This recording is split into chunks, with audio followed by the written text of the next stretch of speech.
Eu sou Jorge Verlindo e este é Ler o Mundo, Crescer e Viver Melhor pela Leitura. Poucos dados são tão certeiros quanto os que mostram que nós somos uma população ansiosa. Uma pesquisa de 2024 traz que mais da metade da população brasileira relatou sintomas de ansiedade e cerca de 26% relataram diagnóstico de transtornos de ansiedade. Todos esses números são significativos e se você se sente parte dessa estatística, esse vídeo é para você. Vou falar hoje de uma leitura transformadora que me ajudou muito a lidar com a minha ansiedade. Eu diria que eu sou um ansioso em constante reabilitação. Eu li muitos livros a respeito, estudei muitas técnicas, eu estava sempre tentando encontrar alguma coisa eficiente que me ajudasse a viver melhor. No começo eu sofria em decorrência da ansiedade e não entendia que era ansiedade. Tomava decisões ruins, me envolvia em conflitos e aí demorou um certo tempo para eu entender que essa reincidência era comigo, era eu que estava precisando transformar alguma coisa dentro de mim. E falando desses danos que a ansiedade causa, alguns dos que eu vivi foram, por exemplo, não aceitar que coisas boas acontecessem comigo. Sempre que alguma coisa boa acontecia, eu já antecipava que uma desgraça ia vir na sequência. Desconfiar das pessoas, de mim, das relações, como se tudo guardasse uma desgraça logo ali na frente e eu não fosse autorizado a ser feliz. E isso sequestrou por muito tempo o meu prazer em fazer as coisas. Eu sou uma pessoa do fazer, eu amo fazer coisas. E sequestrou o meu prazer em me relacionar com os outros. Com certeza tem muitos outros danos que a ansiedade causa, mas eu acho que esses já são suficientes para a gente querer transformar as coisas. Vou dividir com você uma leitura muito eficiente que eu encontrei nos últimos anos. É claro que isso não substitui outras técnicas. Por exemplo, não substitui uma boa terapia, não substitui uma prática de atenção plena, ou simplesmente tornar a sua vida melhor. Porque às vezes a gente está passando por uma situação tão difícil, com tanto sofrimento, que é natural e esperado que a gente tenha ansiedade. E aí não adianta a gente se cobrar de ficar menos ansioso. O que é necessário é que a gente seja capaz, reúna condições de melhorar a nossa vida. Como eu mencionei no outro vídeo, o livro chama-se Anxiety RX, que traduzindo para o português é mais ou menos prescrição para a ansiedade, e hoje eu vou aprofundar nele. Lá no outro vídeo eu apenas citei, hoje eu quero falar um pouco de ideias interessantes que esse livro traz pra gente. Eu encontrei esse autor numa entrevista com o Chris Williamson. Estava circulando em busca de alguns assuntos e esbarrei nesse tema da ansiedade novamente. Eu sou um estudioso de ansiedade tanto para o meu próprio benefício, porque eu quero viver melhor, quanto porque eu escrevo e eu trabalho essas dimensões da ansiedade nos meus personagens, nos contos, nos romances. Então esse conhecimento sempre me ajudou. E eu resolvi apostar nessa leitura. O autor, antes de tudo, ele é um ansioso. Ele teve um pai bipolar que o amava, mas que tinha crises e ficava irreconhecível.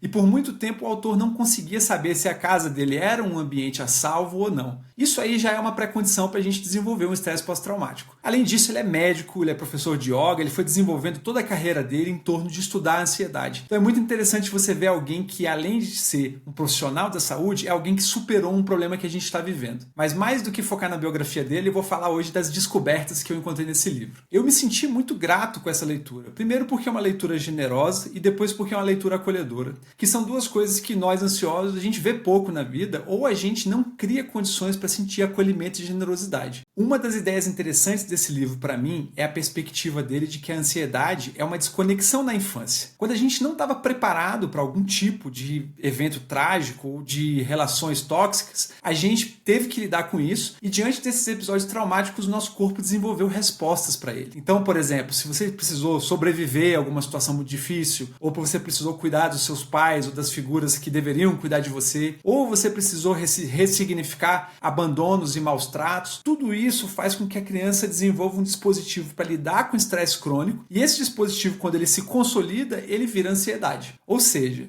diante de uma carga de incerteza muito grande, quando a gente não tem estrutura para isso, a incerteza vai passar a virar um gatilho na nossa vida. E aí, no futuro, todas as situações que nos lembrem do passado, de situações onde a gente estava em risco, essa incerteza vai engatilhar a ansiedade. Dessa forma, o autor Russell, ele não vê bem a ansiedade como uma doença. Ele vê mais como uma adaptação ao estresse crônico. A gente acaba acreditando nos pensamentos ansiosos que a gente tem e achando que acreditar nisso vai manter a gente mais seguro. É como se a preocupação que a gente desenvolve nos mantivesse no controle, e aí nada de mal fosse acontecer com a gente. E isso acaba distraindo a gente com esses pensamentos dolorosos, criando uma imagem de futuro com base no passado, só que esse futuro já não tem o mesmo contexto do passado que gerou o sofrimento. E isso nos desconecta da gente, do que a gente quer da vida, das relações que a gente espera, do que a gente quer realizar. Até aí, eu já tinha me deparado de uma forma ou de outra com muitas dessas perspectivas.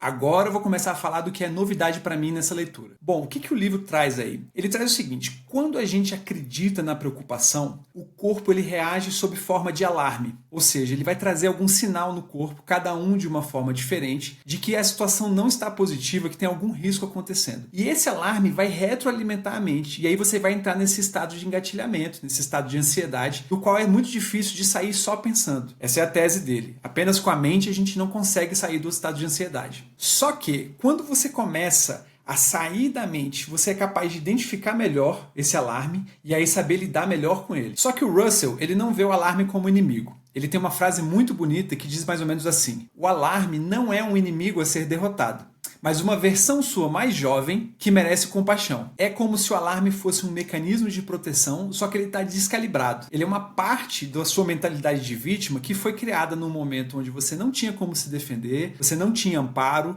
você não tinha o direito de ter raiva, e tudo isso foi criando uma série de comportamentos na sua cabeça para você sair vivo daquela fase. E aqui eu entro na segunda parte das ideias do Russell. Se ele começa o livro conceituando a ansiedade e mostrando como ela se compõe de corpo e mente, e aonde que ela nasce no passado, nessa segunda parte ele vai trazer algumas perspectivas para a gente de como identificar a ansiedade e como lidar com ela. Uma das perspectivas mais interessantes é essa questão de você se tornar consciente ao sair do corpo. Parece paradoxal, mas o fato é que se a gente não mover a nossa consciência da mente para o corpo, a gente fica preso nela e nos pensamentos preocupados, e aí é muito difícil lidar com a ansiedade. Outra frase interessante que ele tem é a seguinte: quando você cria um senso de consciência, você se arma de tal forma que pode observar o seu ambiente interno e externo a partir de uma posição de poder.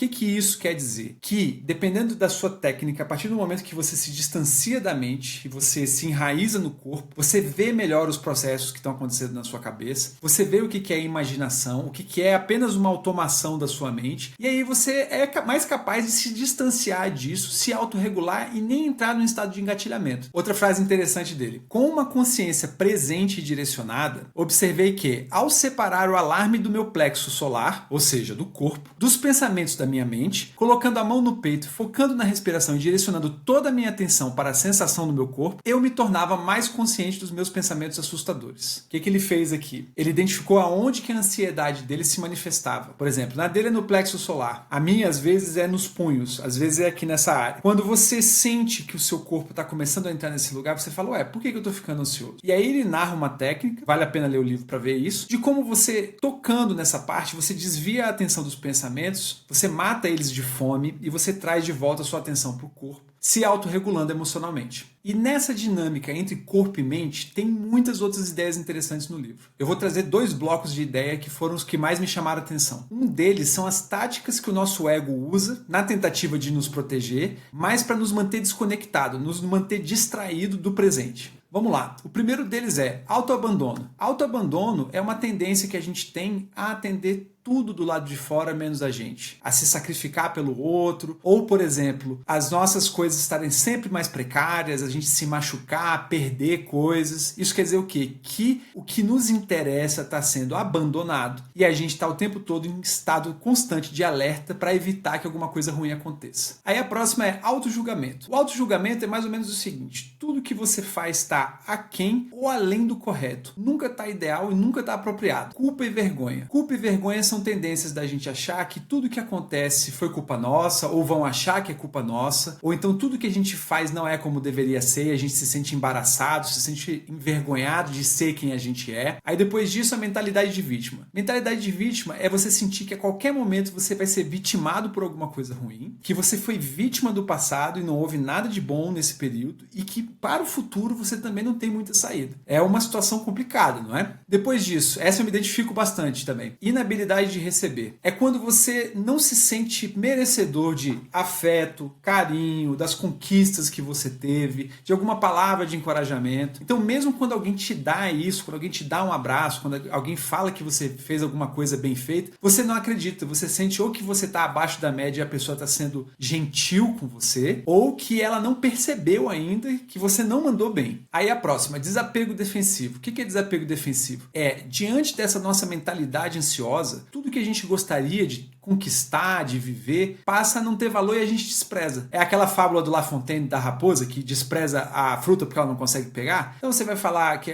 tal parte da sua carreira não interessa, que ter um relacionamento não interessa, cuidar da saúde não interessa. E isso pode inclusive descambar no autoabandono que eu mencionei acima. Eu já vi casos de pessoas em que elas, diante do quadro de ansiedade delas, elas adoecem, porque elas não se cuidam. Não é porque elas adoecem porque estão ansiosas, é porque elas não se cuidam, elas não fazem o necessário para manter aquele corpo que é dela, que merecia estar sendo bem tratado. E aí os dois últimos truques que ele menciona são regressão, que é muito interessante. Por exemplo, você tem algum evento, algum episódio no passado no qual você não pôde se defender, alguém te tratou mal, seu pai, você era criança ou sua mãe, etc. E aí no futuro, quando alguém parece que está te agredindo, a sua mente regride para aquele estado. Você perde recursos psicológicos para lidar com aquela situação. É quando você acha que poderia ter falado alguma coisa, acha que poderia ter reagido, mas você simplesmente paralisou e não foi capaz de fazer nada a respeito. E o último deles é o pensamento compulsivo, que ele é um pouco autoexplicativo, mas, por exemplo, você que é ansioso provavelmente sente algo parecido, que é quando você entra nesse estado, dificilmente você consegue sair daquelas mesmas ideias que ficam se repetindo na sua cabeça. E nunca nenhuma delas é muito positiva. Com isso, eu estou abordando uma pequena parte do livro. É sempre importante lembrar que a gente não faz resumos aqui. Eu estou trazendo ideias que me chamaram a atenção, que valem a pena você testar, né, praticar um pouco para ver se elas ressoam com você. Mas em última instância, ler o livro, na minha opinião, é a melhor opção que você tem. Vou trabalhar agora um pouco a segunda parte dessas perspectivas, que são as soluções. Algumas soluções que o autor traz estão no corpo, algumas delas estão na mente. O importante mesmo, você lendo o livro, é você testar elas e ver qual delas bate com as suas necessidades. Por exemplo, respiração. Respiração não é novidade para ninguém, né? Você tem muito conhecimento do yoga, muito conhecimento da meditação e de outras técnicas, e eu já testei muitas dessas técnicas, em que você usa a respiração para se autorregular, né? Às vezes a gente pensa que é inspirar muito, mas não é. É soltar o ar, e tem várias técnicas na internet se você quiser buscar, para que você regule o seu sistema parasimpático e se reequilibre emocionalmente de novo. Depois disso, liberar partes do corpo. Às vezes a gente não percebe, mas a gente está com o ombro contraído, a gente está com a mandíbula muito apertada, e essa autoconsciência não só desvia o pensamento, a atenção do pensamento preocupado para o corpo, como ela também dá para o corpo o sinal de que está tudo bem. Outras duas que eu gosto muito: cultivar relações, porque a gente, quando a gente está ansioso, a gente tende a se isolar, e a gente se isolando, a gente reforça esse ciclo, as pessoas nos percebem como alguém isolado e não vão lá nos resgatar. Então esse cultivo das relações, você acreditar que você merece se relacionar, que a relação vai te trazer coisas positivas, e cultivar isso engrandece bastante a sua capacidade de lidar com a ansiedade. E o último que eu trago aqui são os rituais. Para mim, o ritual ele sempre foi uma coisa natural, foi até uma coisa interessante ver no livro que ele menciona isso, mas o ritual, o que acontece? Ele dá estrutura para a sua vida. Vou ler uma aspas interessante dele aqui. Pessoas que lutam contra o alarme e a ansiedade tendem a criar o caos inconscientemente em suas vidas como forma de distração. Elas também criam caos devido à familiaridade com ele. Ou seja, a falta de ritual ela vai começando a gerar uma série de adversidades e de imprevisibilidade na nossa vida. Então você passa a andar de acidente em acidente, de problema em problema. Já passou por isso alguma vez? Quando você começa a estruturar a sua vida em pequenos rituais, vou te dar alguns exemplos dos meus. Ler, meditar de manhã, hora para comer, hora para dormir. Não estou dizendo que tem que ser os seus, mas quando você passa a estruturar isso, a sua vida passa a parecer mais ordenada, o seu corpo entende isso e o seu nível de ansiedade baixa drasticamente. E a última ideia das que eu trouxe para você hoje do livro é uma ideia sobre compaixão, que é uma das que eu mais gosto desse livro. O Russell, ele fala de um episódio onde ele foi para um retiro e lá ele tinha uma mediadora que aplicava diversos exercícios para a gente lidar com a ansiedade. E um deles era esse exercício de compaixão. Nesse exercício, a pessoa tinha que realizar alguma atividade. Por exemplo, fazer uma pecinha de argila com as próprias mãos. E depois ela tinha que julgar como ficou aquilo, se aquilo ficou bom ou se ficou ruim. E os ansiosos, eles têm essa tendência de acreditar que nada do que eles fazem presta e que eles não têm habilidades para fazer as coisas, né? Muitas vezes a gente deixa de aprender coisas muito importantes que a gente quer por isso. E fazia parte do exercício, depois que a pessoa julgava de maneira negativa, na maior parte das vezes, o que ela fez, ela ter que falar assim: eu sou uma alma inocente e eu estou aqui para me lembrar disso. Eu achei isso muito tocante, né? Parece uma coisa muito abstrata, mas o fato é que a ansiedade, quando ela está arraigada dentro da gente, ela cria esse sentimento de culpa e esse sentimento de não merecimento, que ele é a base da nossa percepção. E a partir do momento que você repete isso, por mais que pareça inocente, você vai se condicionando a desconstruir essa base. Você vai se condicionando a se ver como uma pessoa que merece, como uma pessoa boa, uma pessoa capaz de fazer as coisas. E isso é preciosíssimo, porque você vai se tirando, não com pensamentos, mas com prática, dessa zona zona destrutiva da ansiedade. E com isso a gente chega ao fim dessa leitura do Russell sobre ansiedade. Eu espero que você tenha gostado das ideias dele. O que você achou? Algum desses pontos aí tem a ver com o que você está vivendo? Tem a ver com o que você gostaria de mudar na sua vida? Me conta aqui nos comentários. E se você gostou dessa conversa, deixe seu like e se inscreva no canal. Se por acaso você acha que alguém vai gostar de ver esse conteúdo, por favor, também compartilhe. Esses pequenos gestos fazem muito para eu continuar trazendo o melhor das minhas leituras. Muito obrigado e nos vemos no próximo vídeo.